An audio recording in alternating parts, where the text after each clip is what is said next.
Trevor Moawad, a sports psychologist and mental coach who famously worked with former Broncos legend Russell Wilson, relayed a story his father told him about one of the most successful magazine entrepreneurs in the world.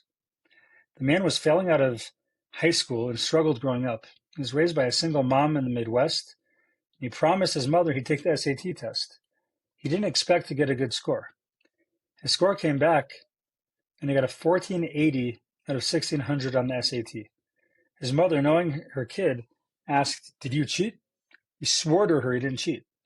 In his senior year, he realizes he's smart and decides to attend class.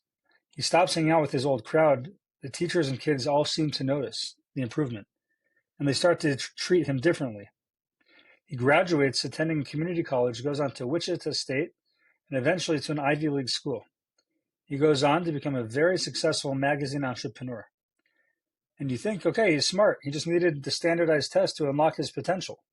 But that's not really what happened. 12 years later, the man gets a letter in the mail from Princeton, New Jersey. He doesn't think anything about it. The next day, his wife asks him if he's going to open the letter. So he opens it. Turns out the SAT board periodically reviews their test-taking procedures and policies. And it happens to be he was one of 13 people who was sent the wrong SAT score. His real score was a 740. People say his whole life changed when he got the 1480. What really happened is his behavior changed. He started acting like a person with the 1480 and started doing what someone with that score does. Every Yom Kippur, and on Yom Kippur only, we add a special heartbreaking prayer at the end of our Shemona Esrei.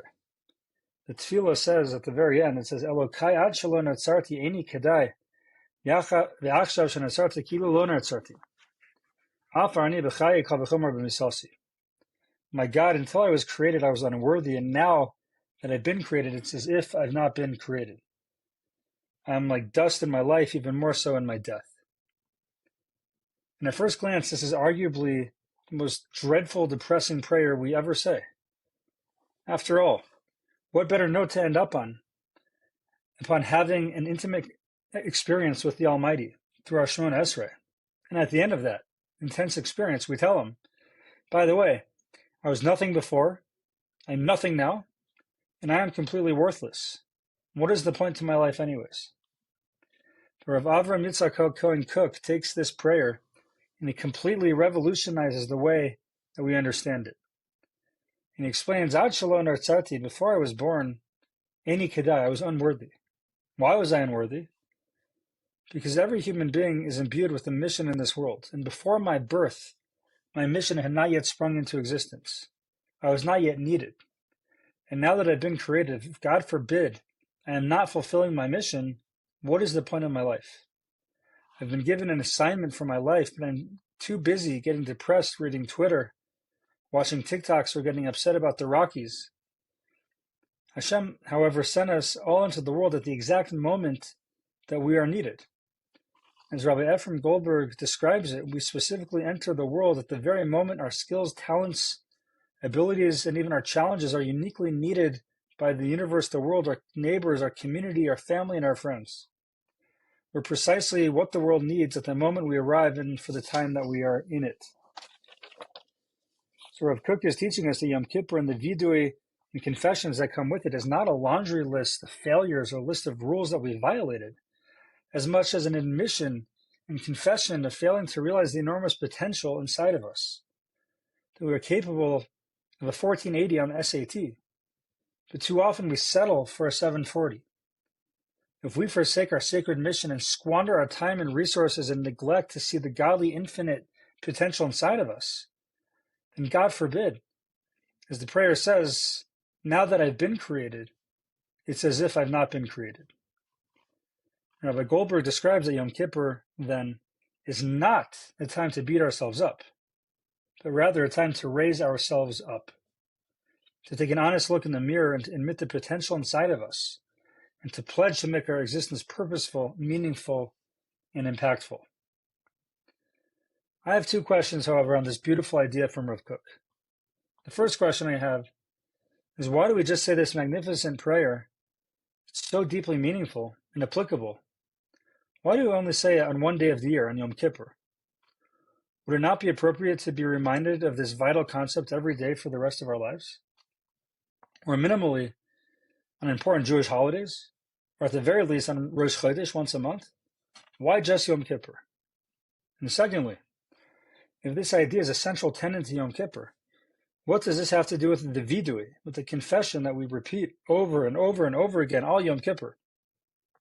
What are we doing beating our chests, declaring how sinful we've been this past year? Where we remind ourselves for 25 hours how we could have been more careful how we speak, about what we put in our mouth, how we treat people. How is that liberating, enabling us to become better people and to be poised to unlock our potential in this world? And why do we sing it in a sing-song kind of tune that after doing it enough becomes kind of catchy? So I think if we delve deeper, we can understand the real purpose of what Yom Kippur is all about. And the Gemara tells us in Tainus, it says, Lo hayu yamim tovim lisocha chamisha asar b'av v'chiyam HaKippurim, that there was no Yom Tov, no great day that the Jewish people had quite like the 15th of Av and Yom Kippur. Why? Because in Yom Kippur there's slicha and mechila. There's pardon and there's forgiveness. The Torah tells us about Yom Kippur itself. It says, Ki v'yom hazeh, on this day itself, yichaper aleichem, you'll get kapara, you'll get atonement. Aleichem latar eschem, you'll have atonement upon you in order to purify you. Mikol chatoseichem, from all your sins, before Hashem you'll be purified.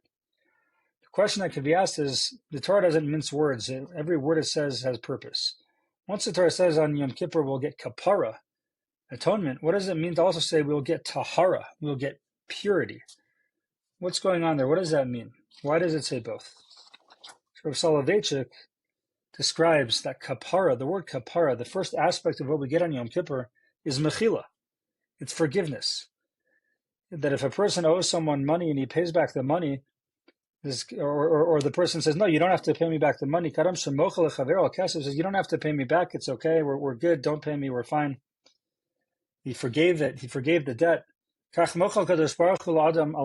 too Hashem gives mechila. He pardons. He excuses punishment that we owe to him. When we make mistakes, we are liable for punishment. And Hashem and Yom Kippur, Hashem is like, no, it's okay. I'm going to be mochel. You don't have to undergo that punishment. That's one aspect. That's what kapara is. Rav Soloveitchik says kapara is mochekes es ha'onish. Kapara erases the punishment. But then it says there's more. It says chet is also metame. As the Torah says, we get tahara on Yom Kippur, which means that sin sullies us. It makes us ritually impure. And then he describes that we see through the Torah that tumah is nepeches lechelka mi ishiyuso shel ha'chota, that the tumah becomes transformed and to become a part of the essence of the person. What it does, he says, that it removes the crown of godliness from his head, and it affects and hurts the completion, the shleimus of the ruchni of the person, the spiritual completion of a person. When we sin, we taint ourselves, we taint our souls. And what real tshuva accomplishes, he says, is it's lo rak mechaperes. It doesn't just be mechaper, it doesn't just atone and erase the sin and the punishment. It says it's gam metahir. It also cleanses us, purifies us from this ritual stain and impurity. It's mishachareres es adam mitumtum alev. It liberates a person from their closed-up, blocked heart that happened due to the sins. Machzir al adam chiyusa, returns a person to his essence, to his vibrant life. Nosenes lo mechadash as the musam mamkurs. It returns us back to our essence, our source, our core of who we really are. So Yom Kippur comes, as he describes, and it removes the punishment that we owe. It's mochel, there's a kapara. It's also tahara. We're cleansed. It cleanses us in every sense of the word, liberates us from the tumah and the spiritual stains that we've endured over this past year due to our shortcomings, and returns us to our intrinsic, natural, godly essence, which enables us to then begin this journey towards fulfilling our potential in this world, justifying the reason that we were created. So why do we say vidui?